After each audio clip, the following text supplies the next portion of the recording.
empowered people make informed decisions that lead to living a life without regret. This is Sara Khaki and Shawna Woods from Atlanta Divorce Law Group, and this is the Happily Ever After Divorce podcast. Welcome to another episode of Happily Ever After Divorce podcast. I'm Sara Khaki with Atlanta Divorce Law Group, and I'm joined by our very own managing partner, Shawna Woods. And today we're talking about transactional relationships and asking the question, are you in transactional relationship? Are you choosing to be in transactional relationships? Are most of your relationships transactional? And what does that even mean? To give you a little bit of background, the reason Shawna and I been really interested in this topic is we've had some great firm meetings and meetings with our entire team and conversations we've had about who do we want to be as a team? Who do we want to be as an organization? What do we want the vision for the firm to be? And most importantly, what do we want to be proud of as the legacy of the work we're all putting in here and the legacy of what our clients feel with working with us? And one of the big parts of that is that we've become very clear on what we don't want and who we don't want to be. And made a conscious decision as a team and as partners of the firm that we don't want to have transactional relationships with our clients. We want to have transformative relationships with our clients. And then it brought this bigger concept of transactional relationships overall in your friendships, in your marriage, in your partnerships. Before I kind of go into what my thoughts on it are, I'd love to hear from you, Shawna. What do you think when you think a transactional relationship? You know, when you think about a transactional relationship, it's really quid pro quo, right? Yes. You give me something for what I give you. Right. And it's not because you needed it. It's not because I wanted to give it to you. It's because I want what you have, right? You put a quarter in a machine, it gives you bubble gum, right? Right. That's a transaction. That is a very limited experience. That is not obviously I'm talking about a machine, but we're talking about things that are not emotionally connected, right? Right. As opposed to Sara and I sitting here and I'm like, hey, do you have gum? Right. Right. That's not a necessarily transformative relationship or transformative question, but it's a question based upon the fact that if we're sitting here together and one of us has something the other one needs, we can simply ask for it and be involved in this conversation. And this is, a minor thing that I'm talking about, but we're pull that out to the bigger part of your relationships. You're asking for, in a romantic relationship and hopefully in your marriage, you want love from the other person. It shouldn't be a quid pro quo. Right. Right. It should be that we're a team and we're in this together. Right. Transactional by necessity says this is not a long-term thing. Right. I am not invested in your future. You are not invested in my future. We are only here to exchange this one thing. But the problem comes in when transactional relationships, when the quid isn't enough for the quo. Right. And I mean, in a marriage, I think that's when you have a very much like, what am I going to get for what I give you? And every time I do something for you, you're very much keeping count of it. You're running a inventory in your head of all the times, you put the baby to sleep and he didn't. And what is he going to owe you for that? Versus just thinking, we're in partnerships. Here's my strength. My strength is put the baby to sleep. His strength is he makes a really great breakfast, and we basically raise each other up and transform our life experience through our partnership of leaning into our strengths and accommodating each other's weaknesses. And, I think in an organization, one of the ways I think of a transactional relationship is when you look at it, employee-employer. Mm-hmm. Here's your paycheck. Please complete X through A through B that I've described for you in your job description. And that's it. And you call it a day at 5:00 versus a transformative relationship is you are here for more than just a paycheck. Yes, the paycheck is a requirement of the relationship we have, but I am going to create a positive work environment for you where you can grow, you can be nurtured, where you have a positive environment surrounded by other people who are here to raise you up as you raise them up. And while you bringing your gift here to the table, and as you grow, the firm grows, and we all transform to be a better place by this mutually beneficial relationship. I think the other part of a transactional relationship and friendships, a lot of times you see it when somebody's only reaching out when they want something to achieve their goals. I have literally that right down on my paper, and you know these people, right? Right. For us, it'll be, hey, I have one quick legal question. Hey, can I bug you for a legal question real quick? Yeah. And it's really funny because to me, they always ask me something I don't know about an area of law I've never studied. But, or for someone else, it could be your masseuse, right? Those are transactional relationships. And we do know these people. Right. They only reach out, not to check in, not No. to talk about their families, not to talk about your family, but because there's something they want from you. Right. And they're trying to give you So they're something. trying to connect with you in order to achieve a personal goal. Yes. Versus their goal being to connect with you and be helpful to you. And I think that's the difference between a transformative relationship, where the goal actually is to be connected and to be helpful, and the sum of the parts is greater than the end of any individual, because you're not, when I invest in somebody in my life, I'm not necessarily looking for a direct payback from that person. I'm much more connected to whatever that investment of time does for that person. Yeah. Either they'll pay it forward in some other way to somebody else, or it'll come back to me from a whole nother place. But when you're looking always to receive from the same place you're giving, the word you used in the beginning of this was limiting. It is a very limiting mindset. But here's the thing, Shawna. Are there relationships that you think should be transactional? Sure. Do you think a relationship with a toxic person that you're forced to talk to because they're your ex-spouse that you're raising children with should be transactional? I was thinking about this. I don't have an answer. That's an interesting question. I think that because I often tell people when they have a very toxic relationship, either going through the divorce or really in a co-parenting situation, I tell them you've got to remove the emotions for it and treat it like a business. So yes, I think that I am telling them To to be treat it transactional. as transactional. You want me to respond to you regarding their after school activities. I want you to respond to me regarding their medical. Right. This is a transaction. We are giving and we are getting.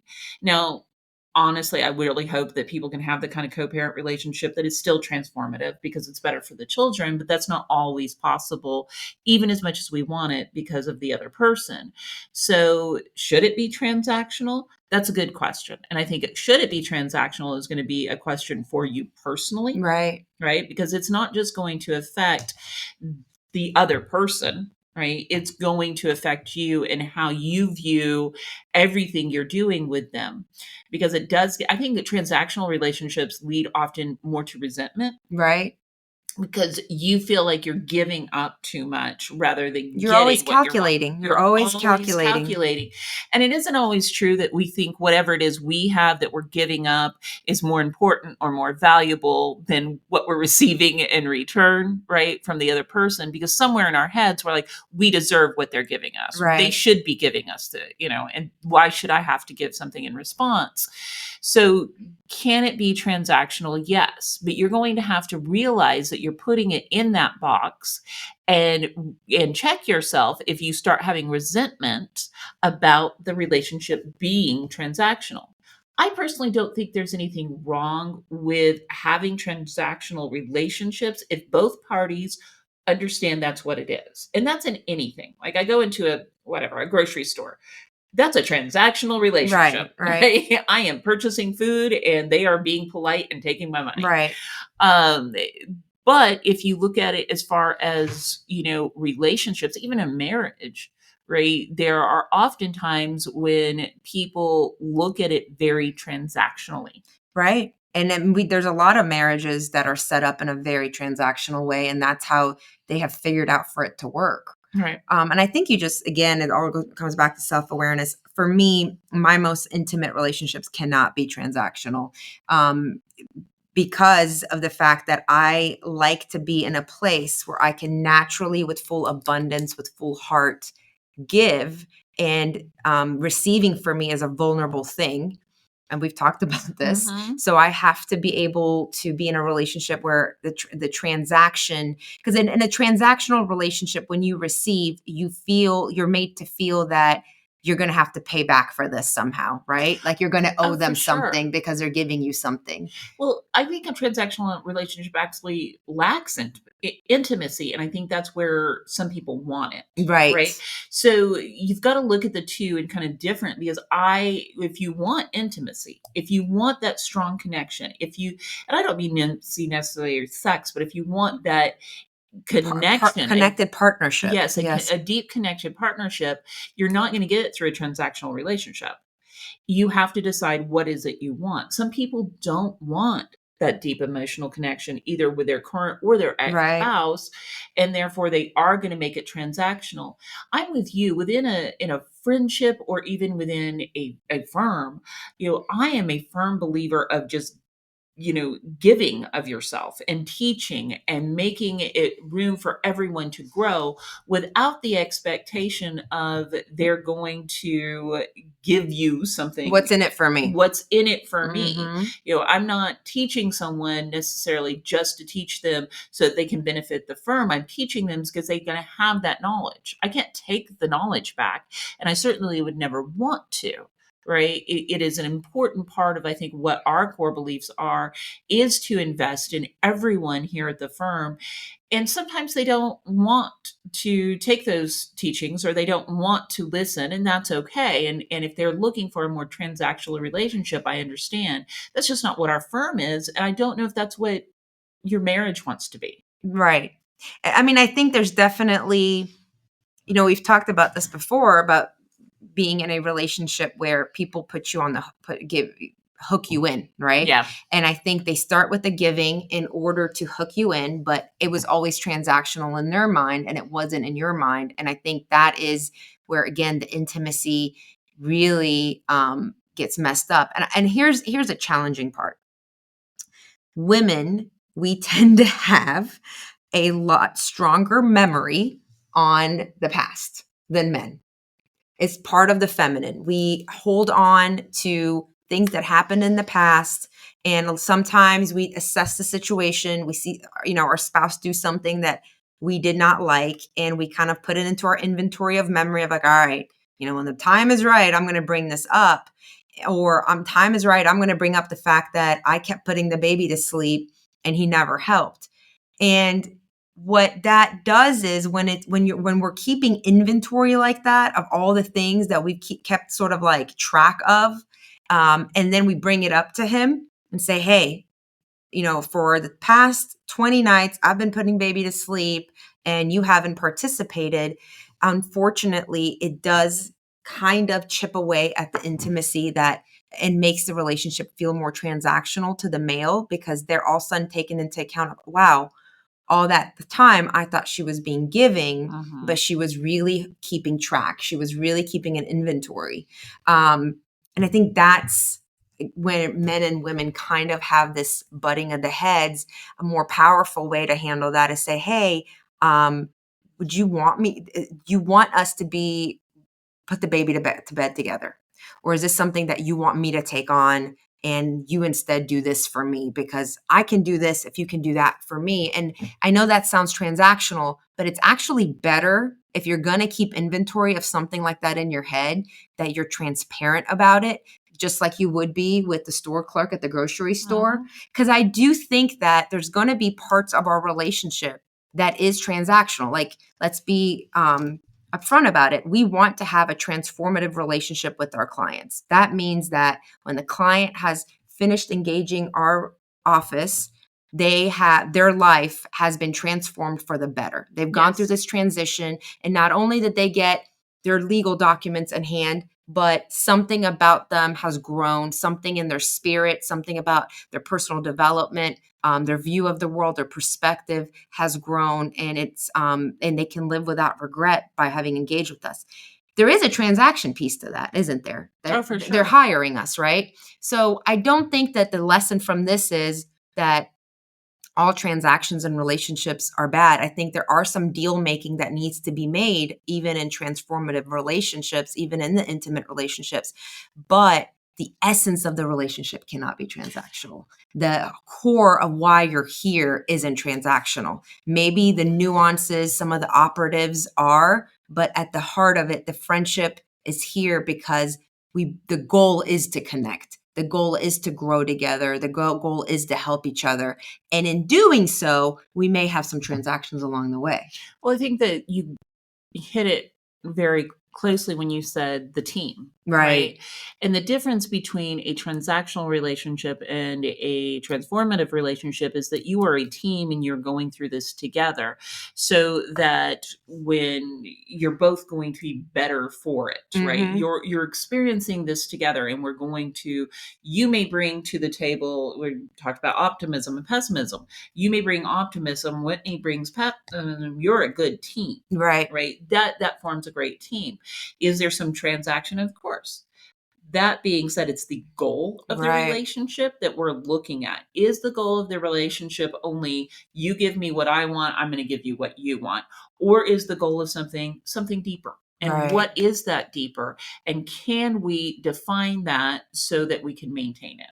And I'll close with this. Not everybody in your life has the capacity, or you may not have the capacity to have more than a transactional relationship with them. Because again, if you're the type of person who wants to openly and naturally give with abundance without having to be calculating, and you are engaged in a relationship with somebody that pushes your boundaries, then you may not be able to openly be in that type of relationship with them. It may cause resentment. So, in order to protect resentment, sometimes you have to be in a transactional relationship. It's just important that you define what you want, Right. right? You have a clear idea of what the other person wants, and that you don't feel you're being lied to, and that you're not being disingenuous with the other person. That's the best way to put it. Thank you, Shawna. Thank you. Thanks for listening to the Happily Ever After Divorce podcast. If you'd like to learn more, go to atlantadivorcelawgroup.com/resources.